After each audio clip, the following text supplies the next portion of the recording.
Hey everybody, I'm Christopher Green. You're tuning into AMTV, Alternative Media Television. It is August 18, 2016, and we have very serious saber rattling in Ukraine. I don't want this video to be alarmist at all, even though it sounds like it, but honestly, this is a warning to the American people and the people of the world. I think we are on the verge of a further escalation in Ukraine, but this is what people don't understand. They don't get the truth. This is not an invasion by Putin on the border, who's currently amassing up to 40,000 plus troops, heavy armaments, artillery. This is not an invasion.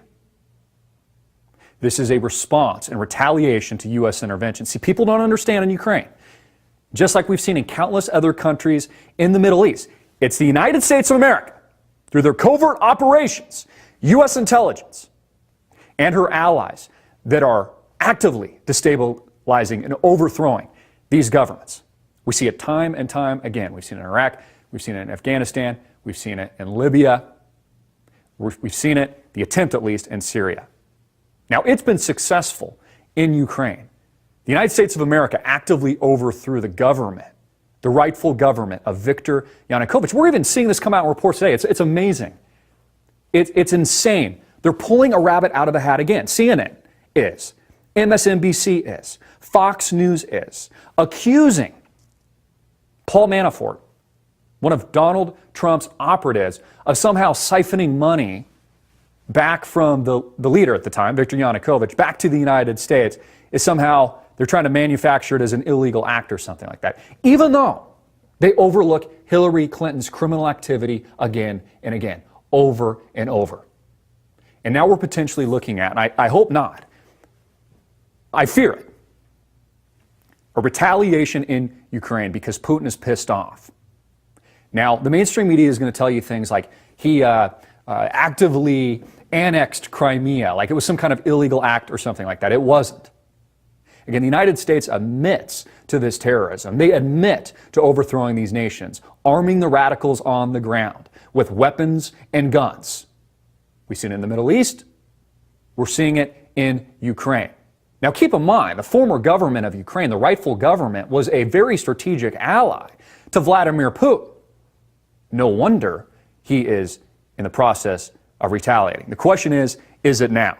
This has been reported by the Associated Press. This has been reported by the Financial Times and others. Among the units deployed in the area are armored vehicles, tanks, and fighter jets. 40,000 plus troops and armored vehicles along the border right now. This is very serious. Again, I talked about it in today's show. The next president of the United States inherits this war. Whether or not it's Hillary Rodham Clinton, Rodham, people don't like it when I say Rodham, or it's Donald J. Trump. This plays into economics, folks.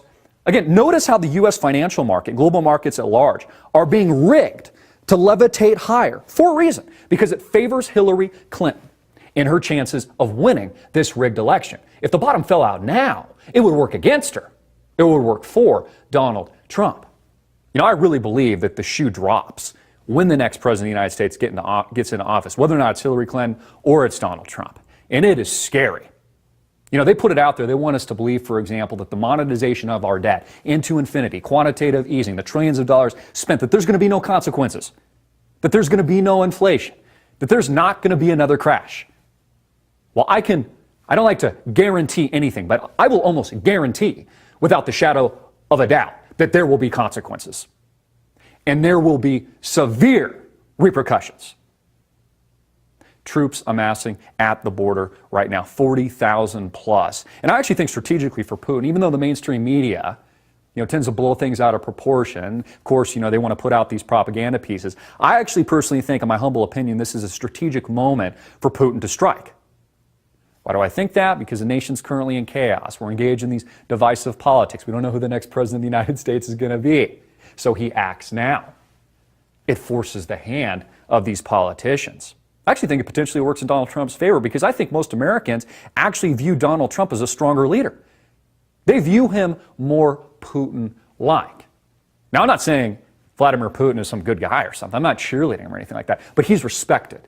He's powerful. He's tactical. He makes Barack Obama look like a chump playing his global chess game. He makes our nation look weak. So why not strike when we are at our weakest? As Barack Obama's hair is turning gray, as Hillary Clinton is literally falling down, being propped up like some kind of mannequin or something, Weekend at Bernie's, having seizures with her face going all over the place. And then the mainstream media calling that a conspiracy when we know that it's not a conspiracy. You see, alternative media is forcing the hand, forcing them to talk about these issues. What I'm concerned about is a global conflict in the hands of Hillary and people that support her, fund her super PACs like George Soros, these very, very evil, sinister men that enjoy disruption. They enjoy the death. They enjoy the violence. They enjoy the 500,000 plus people killed, the innocent civilians in places like Syria. They enjoy the destabilization effort in Ukraine. And the consequences, again, mass death. You remember MH17? Remember that? The Malaysian Airlines flight? There's been a lot of them. You probably lost count. Remember how they said Vladimir Putin shot it down? Bullshit alert. Bullshit. More propaganda. Again, they want to position Putin in a bad light.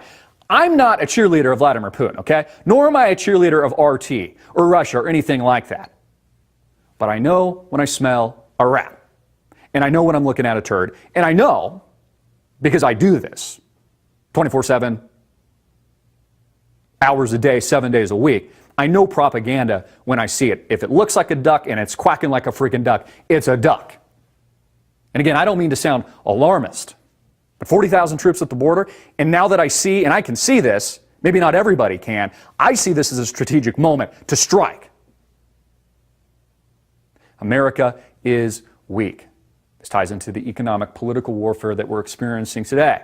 You know, we've seen this with the establishment of the AIIB, for example, the Asian Infrastructure Investment Bank, the counterpoint to the long-dominated Western-backed World Bank and International Monetary Fund. We see this with massive withdrawals of U.S. treasuries from countries like China and Russia, the accumulation of massive amounts and tons of gold. You know, they tell you, you shouldn't own gold, any of these things, precious metals, hard assets. Well, then why are nations around the world accumulating it in droves? Because they know that the long Western-dominated society that has made up the good old USA today is faltering. It's failing. It's why they are pressing the withdrawal button. This cash is going elsewhere. It's why there's a war on cash, 0% interest rates, quantitative easing into infinity, $700 billion worth of bailouts during the TARP fund, 29 plus trillion according to some estimates with the too big to fail bailouts, and continuing today. Where do we go from here? Like, do you think this is going to be easy? I mean, even in a best case scenario with Donald Trump as president of the United States, he's going to inherit the worst financial crash in the history of the world. He's going to inherit the next great war. A time when everybody on the left is talking about transgenders and the fact that everybody's got to cut their dick off like the former Olympian Bruce, Caitlyn. Well, the mainstream media is focused on stories about Ryan Lochte and what's going on in Rio at this moment. Like, anyone gives a shit. 40,000 troops are amassing themselves on the border. Sounds like a much bigger headline to me. It's why we're covering it. It's why nobody else will. Yes, there's a propaganda slant coming from the mainstream media, coming from the Financial Times, coming, from Associated Press, etc. People need to understand and know the truth. Just like Barack Obama is responsible for ISIS, just like Hillary Clinton, they both created it out of thin air. Barack Obama is the president of ISIS. Hillary Clinton is the co-chief, co-president of ISIS. ISIS didn't even exist up until about a year or so ago. We never had this terrorism in the United States before. We never had these false flag events. We never had it before. Until now, they need to put the terror alert up. You see, my fear is they use fear. It's a good word because they're using this fear and the terror alert, hitting these white-hot all-time highs, as a way to condition the masses and to control you. Just like what they do through the National Spying Agency that makes up the NSA. Notice all of these leaks came out through Edward Snowden, Julian Assange, and others. You're being spied on, anti-constitutionally, illegal search and seizure. Have they done anything about it? That's just a question. No. They haven't done shit. They just wanted you to know about it. Again, impregnate the fear of control in your mind. This is real. This is very, very serious. And there are consequences, this is what people need to understand, to the actions that America has directly taken in this part of the world.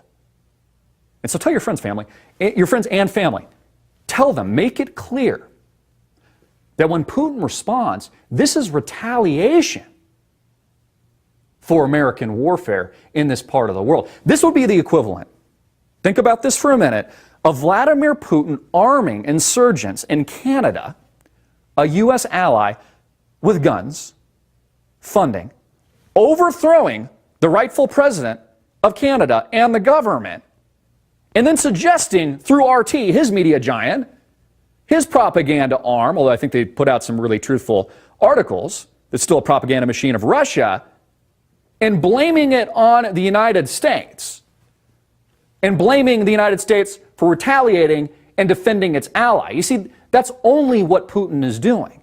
He's defending a strategic ally, just like the USA would defend their strategic ally, whether or not it was Canada or one of our other allies. You know, I mentioned this before. It'd be like, you know, Putin arming Occupy Wall Street with guns and overthrowing the quote-unquote rightful government, even though it's been hijacked, even though we have a Manchurian candidate, even though we're in the situation today. And they always like to say that they steer away from war. Well, then why is it we have more wars today? Why is the world and the USA hanging from a thread just about to snap?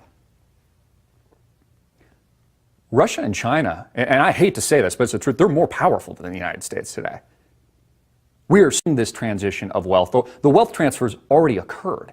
It's moving into the hands of what a lot of Americans have considered enemies, all as a byproduct and result of the geopolitical strategy that has made up the weak Barack Obama administration. It's why, even though he says he won't, he's negotiating with terrorists, paying $400 million ransoms to the country of Iran to release several individuals. Yeah, that sounds like a good deal. A few $100 million for the release of a couple people. But I thought you don't negotiate, Mr. President. You obviously do. This is a strategic time to strike. I put out dozens of videos, for example, years ago, when I suspected and could see instinctually through the propaganda machine that makes up this mainstream media web and narrative that we were going to war with Syria, for example, and that there would be likely airstrikes in the near future. And people laughed. They called it a conspiracy theory. And what happened? Even though Obama denied it at first, he went on camera pretty quick after that, months and months after, said, hey, yep, we're launching airstrikes. Or all of a sudden ISIS had formed out of nowhere. You know, all those videos, propaganda videos, are being put out. The same thing is happening now. Ukraine, and I've done dozens and dozens of videos on this, and a lot of content, is a flashpoint. This doesn't end well. At a time when the United States of America is its weakest, and it's exactly why we need strong leadership in the name of people like Donald J. Trump and the alternative media that is propelling him and the people's voice in a position of power to defend this great nation. I'm Christopher Green. Get this video out everywhere. Make it viral. Hard-hitting it in your face. And click the link below to visit our website and support us. Peace.